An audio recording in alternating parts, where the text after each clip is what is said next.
नोंदी सापडल्यात। प्रथम तर माननीय सन्माननीय न्यायमूर्ती संदीपजी शिंदे साहेब जी समिती गठीत केली होती त्यांचं तोंड भरून कौतुक करतो समाजाच्या वतीनं की त्यांनी तो अहवाल दिलाय। आता तो सरकार स्वीकारणार सुद्धा, त्यात काही दुमत असायचं काही कारण नाही। प्रथम त्यांचं कौतुक आणि त्यानंतर सरकारचं सुद्धा की मनापासून खूप खूप तुमचंही कौतुक। पण जे आरक्षणाचा लढा हा 29 ऑगस्ट 2023 पासून सुरू आहे। जे आमच्या मूळ मागण्या आहेत त्या मात्र आणखीनही पूर्ण झालेल्या नाही आहेत। 2 वर्षापासून सलग या समाजाचा संयम, स्वतःच्या लेकराचं भविष्य धोक्यात असताना, अस्तित्व धोक्यात आलेलं असतानाही या आरक्षणापायी नसल्यामुळं तरीही आम्ही 2 वर्ष होत आलेत आता 29 ऑगस्टला की संयमानं घेतोय। आता 30 तारखेला जानेवारीच्या उपोषण मुख्यमंत्री फडणवीस साहेबांच्या प्रतिनिधीच्या माध्यमातून सोडलं गेलं। त्यावेळी सांगितलं होतं की आपण सगळे प्रतिनिधी बांधव त्याला साक्षीदार आहेत आणि मराठा समाजही राज्यातला 7 करोड मराठा समाज साक्षीला आहे। 4 दिवसात 4 मागण्या ह्या तात्काळ त्याची अंमलबजावणी केली जाईल असं सांगितलं होतं। आणि राहिलेल्या 4 ते 5 मागण्यासाठी 2 ते 3 महिन्याचा वेळ देऊ असं सांगितलं होतं।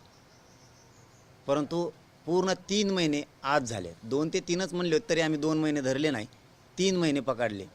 तर आज 30 एप्रिलला 3 महिने पूर्ण झालेत, कुठल्याही मागणीच्या बद्दलची अंमलबजावणी आत्तापर्यंत झालेली नाही। ना तात्काळ करतो म्हणले त्याची पण नाही, आणि त्याच्यानंतरच्या राहिलेल्या 4-5 मागण्या 3 महिन्यात करू म्हणलं होते त्याची पण नाही। म्हणून आता शेवटी काय असतं, एक समाजाचं भविष्य मला बघायला लागतं, समाजाच्या लेकराच्या अडीअडचणी बघावं लागतात। संयम तरी आम्ही किती दिवस धरायचा म्हणून आता शेवटी आम्ही या विषयात आलो आहे की आता आपण प्रचंड मोठा उठाव केला पाहिजे आणि आता तो आम्ही करणार आहे।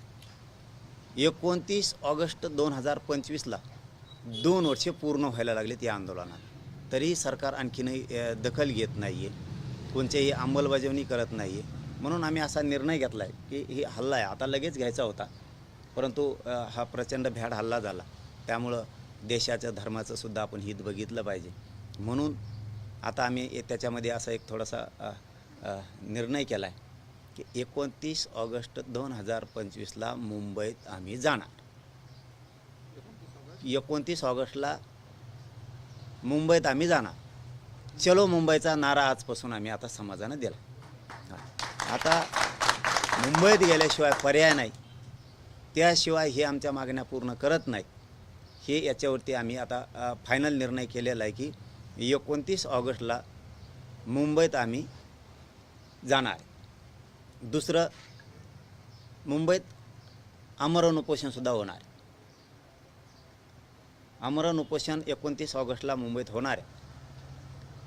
आझाद मैदान, शिवाजी पार्क, जेवढे मैदान आहेत ते तर लागणारच आहे। तो दुसरा मुद्दाही तुम्हाला क्लिअर केला आहे।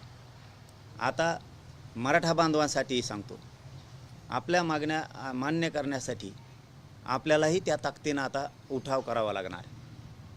जर आपल्या लेकराबाळाचं डोळे देखता वाटोळं होणार असलं तर शांत बसून चालणार नाही आहे, कारण ते आरक्षण आपल्या हक्काचं आहे। आपण कोणाचं घेत नाही आहेत, घेणार नाही आहेत मुंबईत, म्हणून आपण तो निर्णय घेतला आहे की आता ऊन पण प्रचंड आहे, आता जाणं ते सुद्धा हिताचं समाजाच्या लेकराच्या होणार नाही।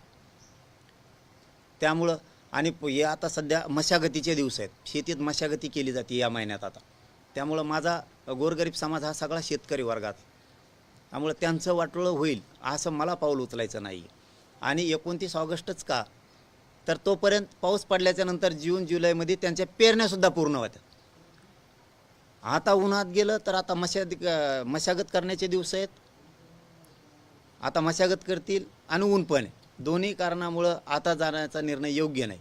29 ऑगस्ट हा योग्य निर्णय आहे आणि योग्य वेळसुद्धा आहे, कारण 2 महिन्यात सगळे कामं शेतकरी उरकून ठेवणार आहेत। आणि शेतकऱ्यांनाही सांगतो, सगळ्या मराठा बांधवांनाही सांगतो, आजपासून आता तुमचे 29 ऑगस्टच्या आत कामं उरकायला सुरुवात करा।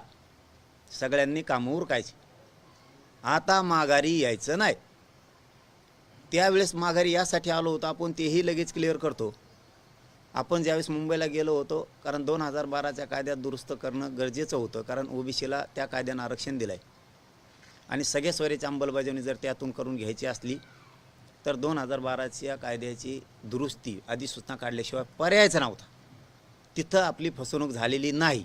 फसवणूक कुठं झाली, त्यांनी काढल्याच्या नंतर हरकती मागितल्या, परंतु त्यांनी त्याची अंमलबजावणी केली नाही. इथं मात्र आपली 100% फसवणूक झालेली. म्हणून आता सरकारला दाखवायला कारणं नाही आहेत. हरकती तुम्ही किती दिवसापासून वाचणार, काय करणार याच्याशी आता आम्हाला देणं घेणं नाही, कारण त्यालासुद्धा आता 1.5 वर्ष होत आलं अधिसूचनेलासुद्धा. तुम्ही वाचतच राहणार. म्हणजे सरकारकडं मराठा बांधवाने समजून घ्या, कारणच नाही येत आता आपल्याला द्यायला. त्यामुळे मुंबई सोडायचा आता प्रश्न येत नाही. हा झाला मुख्य आणि मूळ मुद्दा. मराठा समाजाने काय करायचे मी 1 ऑगस्टला सांगणार.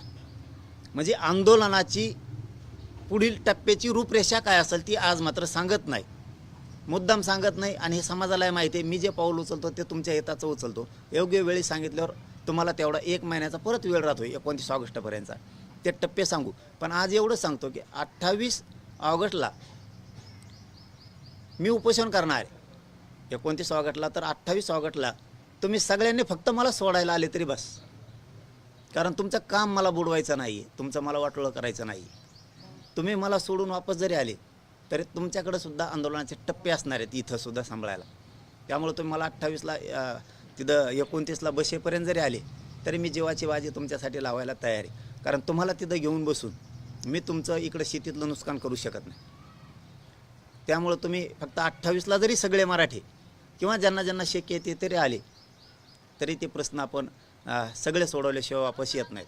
आणि जर तिथं कोणाला राहायचं असेल तर त्यांनी 15-20 दिवसाची तयारीनंच यायचं, हे मात्र लक्षात ठेवा. तुमच्या जेवणा खावणाची, कारण पाऊस असणार आहे, पाऊस प्रचंड असणार आहे असं वाटतंय. नसेल तर चांगलीच गोष्ट, पण पाऊस असेल तर त्या तयारीनं तुम्हाला यायला लागणार आहे, कारण तुमच्या गाडीला छत असणं गरजेचं आहे. ते तुम्हाला 1 ऑगस्टला मी ते बाकीची दिशा सगळी क्लिअर सांगणार आहे. आजचा महत्त्वाचा विषय याच्यासाठी होता की सरकारनं आपली 100% फसवणूक केली. कुठं कुठं केली, त्यांनी 3ही गॅजेटियर लागू करू म्हणले होते, 3 महिन्याच्या आत ते लागू केलेले नाहीत. इथं फसवणूक झाली. हैदराबादचं गॅजेटियर, सातारा संस्थांचं गॅजेटियर, बॉम्बे गव्हर्नमेंटचं गॅजेटियर, औंध संस्थांच्या नोंदी ह्याही कुठल्याही लागू केलेल्या नाही, त्याची अंमलबजावणी झालेली नाही. सगळे सोयऱ्याची अधिसूचना काढली, त्याची अंमलबजावणी झालेली नाही. तिसरा मुद्दा, आपली 29 ऑगस्ट 2023ला मूळ मागणी होती की मराठा आणि कुणबी एकच. तो अध्यादेश काढलेला नाही आहे. आम्ही त्या मागणीवरती आजही ठाम येत आणि शेवटपर्यंत राहणार आहे. त्याचं मूळ कारण असं आहे की मराठा आणि कुणबी एक आहे. ही ज्यावेळेस चर्चा सुरू झाली त्यावेळेस सरकारच्या वतीनं गिरीश महाजन साहेब आले होते. त्यावेळेस त्यांनी सांगितलं होतं, तुमच्या मागणीप्रमाणे जर आम्हाला कायदा पारित करायचा असला, अध्यादेश जर काढायचा असला तर आम्हाला वेळ पण द्या 1 महिन्याचा. तर आपण 40 दिवसात दिला होता. पुन्हा आठवण सरकारला आणि मराठ्यांना करून देतो. आणि त्यांनी त्याचबरोबर सांगितलं होतं, कुठला कायदा जर पारित करायचा असला तर त्याला आधार लागतो. आता आयोग समिती तुम्ही गठीत केली, 58 लाख नोंदीचे पुरावे तुमच्याकडे दिलेत. मग एखाद्या समाजाला, गरीब समाजाला, त्या लोकांना, गरजवंतांना न्याय देण्यासाठी 58 लाख पुरावे हे खूप झाले. मराठा आणि कुणबी एक याच्यासाठी आधार म्हणून खूप झाले. तोही कायदा पारित होतोय. त्याच्यामुळं इथं कोण जळतंय, काय जळतंय याच्याकडं आम्हाला अजिबात आता लक्ष द्यायची गरज नाही.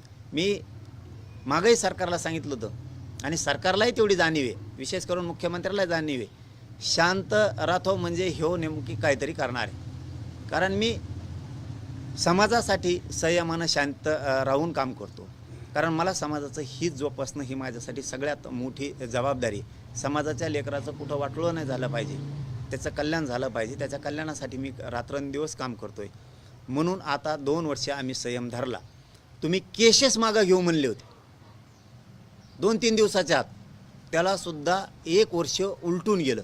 एकही केस आंतरवाली सहराज्यातली मागं घेतलेली नाही आहे. आम्ही ज्या तुमच्याकडे मागण्या केल्या होत्या त्या तुमच्या पाठ झाल्या, त्याच्यावर तुमची PhD झाली सरकारची. काय मागण्या 8-9 केल्यात त्यातली एकही तुम्ही आत्तापर्यंत त्याची अंमलबजावणी केलेली नाही.